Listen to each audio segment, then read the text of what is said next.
Welcome to the latest addition to the Compliance Podcast Network, a podcast 10 for 10, which brings you the week's top 10 compliance stories curated together in one podcast each week. Tom Fox, the voice of compliance, brings you the compliance professional stories you need to be aware of at the end of your busy week. Sit back and in 10 minutes, hear about the stories every compliance professional should be aware of. Every Saturday, 10 for 10 highlights the most important news, insights, and analysis for the compliance professional, all curated by the voice of compliance, Tom Fox. Get your weekly filling of compliance stories with 10 for 10. Hosted by Tom Fox. 10 for 10 is a production of the Compliance Podcast Network. Stories from the week ending November 18, 2023. First up, Lachlan Murdoch is about to take over Fox and News Corp, but he has a lot of legal baggage waiting for him. The most significant is Smartmatic versus Fox, which is the global election technology company similar to Dominion, who provided voting machines. And Fox is alleged to have defamed the company because it knew the story was a lie, that the company had engaged in illegal and unethical behavior regarding the 2020 election. Next up, New York pension funds and others versus Fox. This is around the breach of fiduciary duty for the journalistic scandal, so more fallout from that. And we've got some whistleblowers. Jason Donner, a former Capitol Hill reporter and producer at Fox, claims he was unlawfully fired for his refusal to report false information about the January 6th insurrections and the election. And Nina Jankowicz, who said she was tasked with countering misinformation relating to Homeland Security. So lots of legal issues facing Lachlan Murdoch in the Fox News organization. Next up, from Inside Climate News, reports on corruption in the lithium mining industry across Africa. Really no surprise around corruption in Africa, but lithium mining has become more ubiquitous and more important. So this story really emphasizes that if you're in that field, you have to take extra steps around bribery and corruption. Next up from Bloomberg, the state of Texas continues its inane fight against global warming and those who try to look at climate change from the business perspective. The state of Texas has threatened to bar 8 banks from municipal bond deals simply because of their commitment to cut greenhouse gases. The state of Texas is becoming anti-business, and it puts the company's business-friendly reputation at risk. The conflict dates back to 2001 when the legislature enacted laws accusing big finance companies of being too woke. And the state of Texas says it won't do business with you. Good luck, the state of Texas. Next up, several stories around the U.S. Supreme Court's Code of Ethics. And we've selected Matt Kelly at Radical Compliance, who says that the Supreme Court has adopted a broken code. He explains what's wrong with the code, that it lacks any enforcement mechanism, it fails to call people to account for their action, and it runs heavily on what justices should do, not what they must do. A code of conduct is not supposed to work this way, and an organization should adopt a code of conduct because it wants to codify its ethical values and put them out there, and that's really not what the Supreme Court has done. And our next story comes to us from the New York Times, and it focuses on the summit between Chinese leader Xi Jinping and President Biden from the business perspective.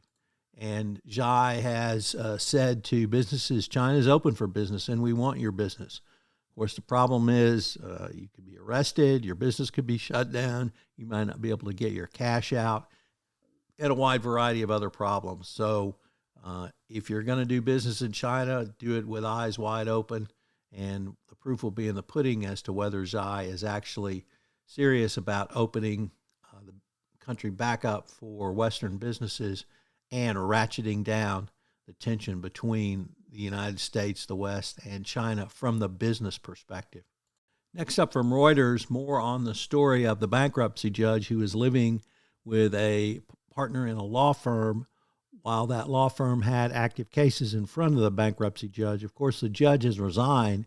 Well, now the law firm says they didn't know. They didn't know the partner was in a romantic relationship, nor did they know that she was living with the judge. So kind of hard to believe that the judge didn't show up to Christmas parties or other events, but perhaps so. Nevertheless, the judge did approve some $13 million in fees to the law firm, including $1 million in fees to his paramour. The judge has resigned, and now the law firm is going to have to pay the piper. Next up, our next story from the Financial Times about the Federal Deposit Insurance Corporation, or the FDIC, which has revealed, a reporting from the Wall Street Journal revealed of a toxic workplace and horrific experiences suffered by employees in the wake of sexual harassment and misogyny that has lasted for years. The FDIC has retained a law firm to do an investigation, but the allegations are certainly very, very serious going forward. Our next story is about China again, this time potential corruption in their Belts and Roads program regarding their new airport that China built in Nepal. The cost and quality of the airport are said to be substandard, and as developing countries are now weighing the consequences of borrowing from China in the Belts and Roads program. This is just one more example of what happened when these countries allowed China to make these major infrastructure investments. And as I've said all along, you might be getting a good deal on the front end, but with the allegations of bribery and corruption and substandard work, your country will be paying the price for some time going forward. It's going to be interesting to see how all of this plays out in courts of law as countries begin to not pay, and China may or may not try to enforce liens or get monies from these countries for the work they have done. Next up, the Barclays in the United Kingdom is still reeling from the number of scandals, particularly around the time Jess Staley was its CEO. Staley, of course, is well known for his attempts to unmask an internal whistleblower and his relationship with Jeffrey Epstein.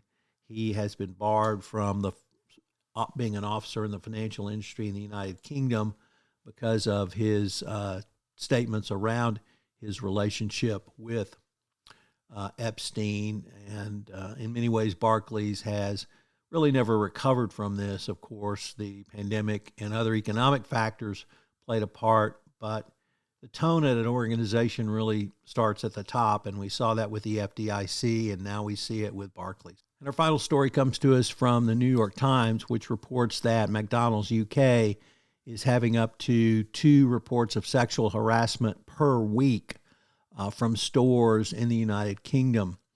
UK Parliament has called for an investigation against or with McDonald's over this. I hope you have a great weekend.